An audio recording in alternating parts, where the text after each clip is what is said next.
Hey everybody, Dr. Sandel here. We're going to be talking about breaking down the boundaries of mainstream medicine.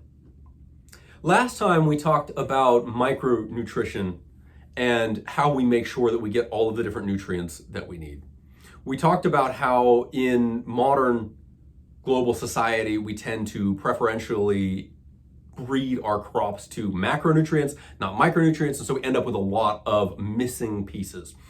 And so you, dear listener, are probably missing some stuff that you should have in your system. Supplementation is something that I think probably everybody tuning into this channel is familiar with, and supplements are great. You want to target them to your specific needs. If I'm missing magnesium, I should be getting more magnesium.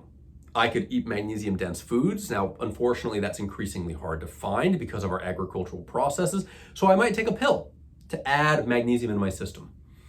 But if I'm really deficient in magnesium, and by the way, that's not uncommon, that people are really deficient in magnesium, and I should make a little pause here.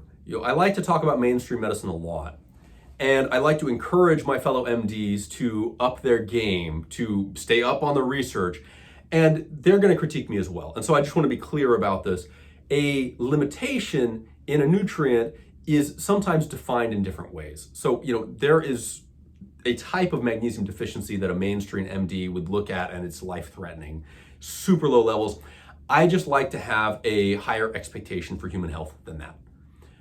In my definition, people are going to be low in magnesium if they have a suboptimal amount. I'm not saying they're deadly ill from a lack of nutrition. I'm just saying if they had more, they'd be able to better manage their biochemical processes. So kind of a disclaimer there, and that's a process that's going to come up a lot as we talk about these things.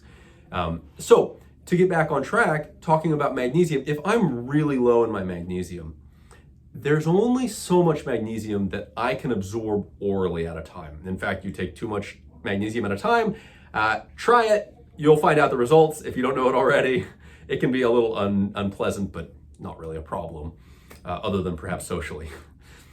So let's say that I really have a need and I have to get this ingredient into my body. Our guts only pick up so much at a time, I should say. We have a limit to the amount of absorption that we can accomplish gastrointestinally.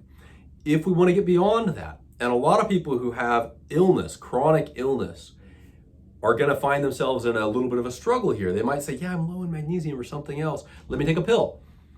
Are you getting enough? Well, you might not be. When we need to get more nutrition in, we bypass the limited absorptive capacity of the gut by doing an IV infusion. What's the idea here? An IV infusion basically takes some nutrient that you need and puts it directly into circulation. We don't have to wait for the gut. You just go straight to the source. Roughly 100% absorption. It gets the job done. So first of all, make sure you're getting the thing you need, right? You don't want to add a whole bunch of, vitamin C into your system if you're not working with a professional who knows how to keep that safe, because it's serious business, adding nutrients directly into the bloodstream. Got to work with a professional for this, guys. IVs have gotten really trendy. There's all sorts of IV bars and these sort of things. People kind of look at this and they go, is this legit? It depends entirely on who's running the darn thing. If it's run by an MD and they're more about your health than they are making money, it's probably a good thing. But there are a lot of IV places that just give you cheap ingredients and depend on your ignorance to come and give them money. I'll give you a great example. B vitamins. One of the most popular types of infusions is called a Myers cocktail or a banana bag. You've probably seen it before. You hang out maybe in a nice clinic or spa-like setting and they give you this bright orange bag and they just let it drip over 30 minutes to an hour. Myers cocktail is a sort of broad name for a type of infusion. That type of infusion almost always includes B vitamins, magnesium, vitamin C, and sometimes minerals.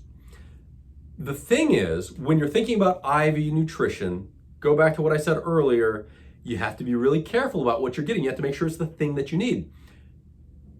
When we're dealing with, for instance, B vitamins, and this concept goes across all nutrition, there are different types of B vitamins. not only are there different types of B vitamins, there are different types of vitamin B6, B12, B9. These are all different things, and there are dirt cheap crap versions of these. So please be skeptical when someone tells you, oh, I have this IV, you should take this. Well, what's their credentials? What are they doing? What do they know about your personal health? The idea of just giving everyone cheap vitamin B, there's actually a lot of people who get sick from that stuff. So please be, mindful of those things. We're going to get more into that in the upcoming segments. We're going to break down the Myers cocktail. We're going to break down some of my other favorites, glutathione, NAD+. Why might you want to take these? How do you make sure you're getting a great version of these? And what are you going to take these for, if anything? I hope this has been helpful, guys. This is a continuation of our previous series about nutrition and how to make sure you're getting what you need in your life. See you next time.